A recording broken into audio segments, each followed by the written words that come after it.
अस्सलाम वालेकुम, welcome to my channel food with Rasm Ali. आज मैं आपके साथ सैंडविच शेयर करूंगी जिसमें हम लोग आलू की पैटी लगाएंगे और ये बहुत मज़ेदार सा सैंडविच बनेगा। अगर आपको अचानक भूख लग जाए तो आप लोग ये ज़रूर ट्राई करें।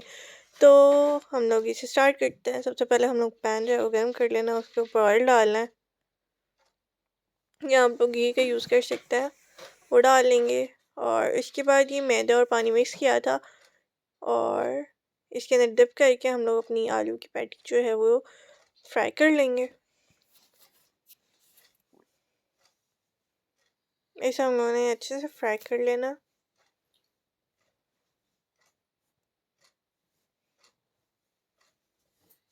ये हमने एक और जो है वो पैटी रख दी है। हम इसके दो सैंडविच बनाएंगे तो हम लोगों ने दो पैटी बनाए और ये हमने इसकी साइड चेंज कर दी। आप देख सकते हैं अच्छा सा ब्राउन सा कलर आ गया, तो दोनों साइडों से अच्छे से फ्राई कर लेंगे। इसके बाद ये जो ब्रेड है इसके साइड से हम लोगों ने कॉर्नर्स उतार दिए थे।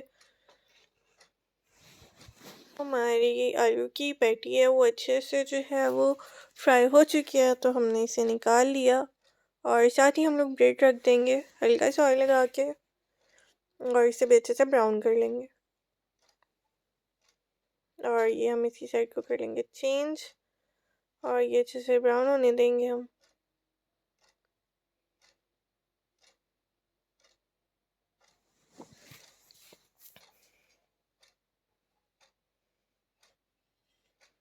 तो हम लोगों ने ब्रेड को अच्छे से ब्राउन कर लेना है।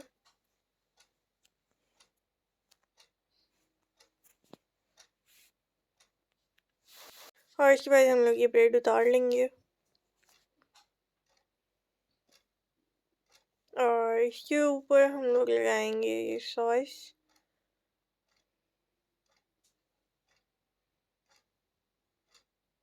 आप इसके ऊपर टमाटो केचप या फिर चिली गार्लिक सॉस भी लगा सकते हैं। तो ये अच्छे से सॉस लगा लेंगे।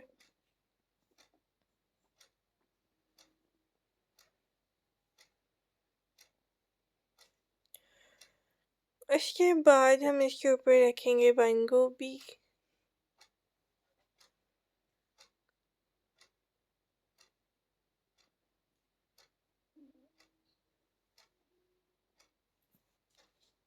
बंद गोभी के बाद हम इसके ऊपर आलू के पैटी रखेंगे जो हम लोगों ने फ्राई किया था और ये इसके ऊपर चला गया।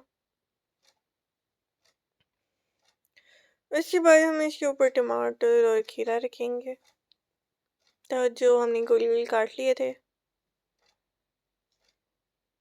उसके बाद ये खीरा रखेंगे इसके ऊपर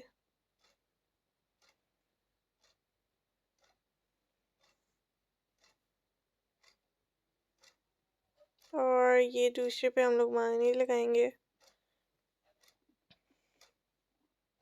और इसे ऊपर से कर देंगे कवर। और ये हमारा सैंडविच बिल्कुल रेडी है, तो हम लोग करेंगे इसकी कटिंग।